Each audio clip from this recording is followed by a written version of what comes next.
Incremental readings. So this video is the final one about the disadvantages of incremental reading, and it's the capacity to learn garbage. Garbage in, garbage out. And then this makes the relevance of the quality of the material. See what means garbage in, garbage out. Applies to learning as much as computing. It's basically a risk of poor selection of material or inadequate formulation of knowledge. So passive review, the material, or the active recall material, what you have chosen to remember that is very poor quality. It's garbage. So you get garbage in from the material and you get garbage out from your own close relations, which results in wasted time and little to negligible memory effect. Imagine close relations that are kilometric, that doesn't adhere to the 20 rules of formulation. So then, how can you avoid learning garbage? Mastering the knowledge formulation, and the start is the 20 rules. And I said the start, it's not the entire thing. There is more than that, and your own practice. But you want to stick to those principles, 20 principles, or you will just memorize garbage. Then prioritize wisely. Then within the flashcards you have, then improving the quality of those flashcards is prioritizing those flashcards because you cannot review them all. If you can review all of the flashcards, you are not doing incremental reading. You're doing a selection. You just import a very few material because it's manageable. Reality is, it's not manageable. You have an information overflow. If you don't have an information overflow in your collection, it's fine at the beginning, absolutely, but eventually, once you get familiar with incremental reading, you want to increase your importability threshold. And it's impossible. Even if you spend all of your time that you are awake doing incremental reading, it's not enough. You will have information overflow. So you have to maintain an honest and accurate priority queue. If you lie in the priority, you're just lying to yourself. You're doing damage to yourself. And if it's not accurate, you're just wasting your time. And select quality material. This comes from experience. That if it's Wikipedia, you can more or less guarantee it's friendly for incremental reading and has some quality. Not always the case. But if it's from a website, it can have a lot of bluff, or a blog post, especially if it's very salesy, that a lot of reading, a lot of prose, but not much information, very low density, this kind of thing, or just wrong information. Then the cost of pure learning choices. Time wasted on irrelevant or unimportant information when you are missing the core. Overloading learning schedules with low value material. So you spend, let's say, an hour.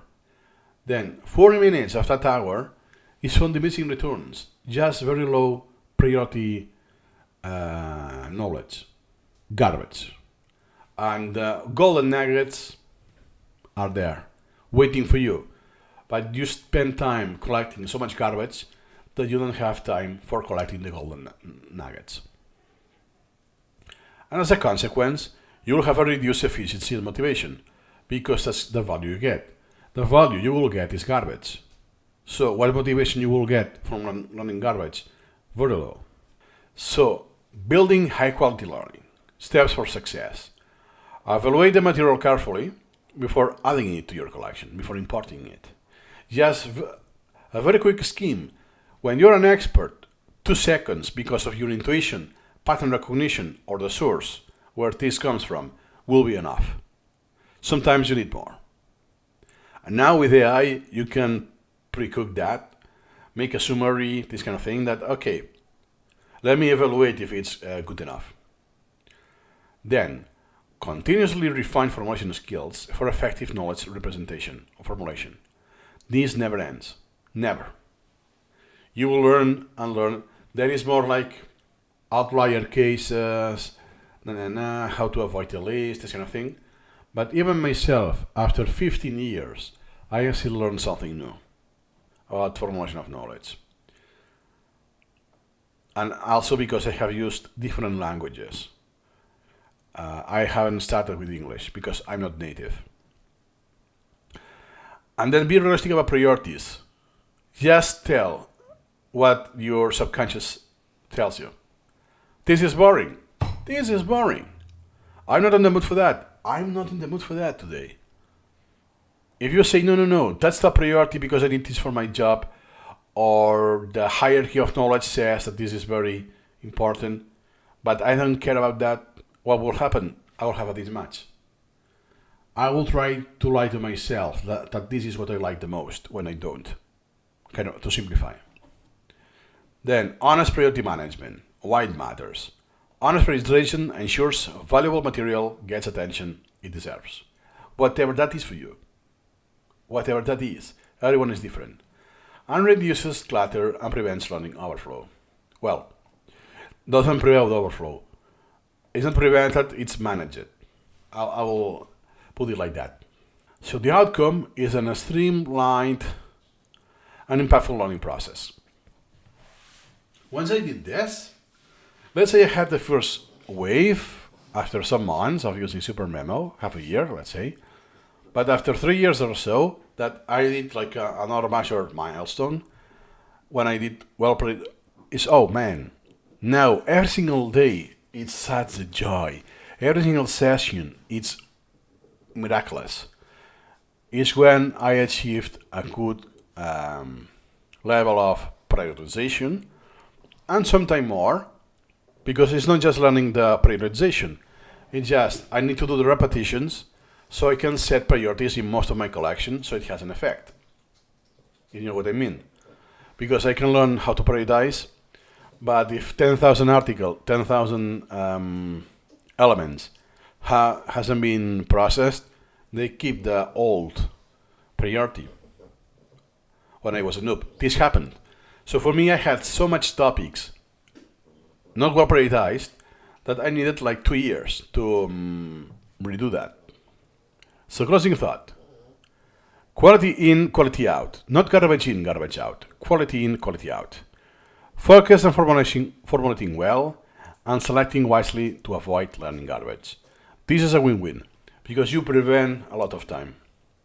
Not just time that is wasted, memory that is occupied with less important stuff, and more likely stress you don't generate that could lead you to give up. That will be the worst case scenario.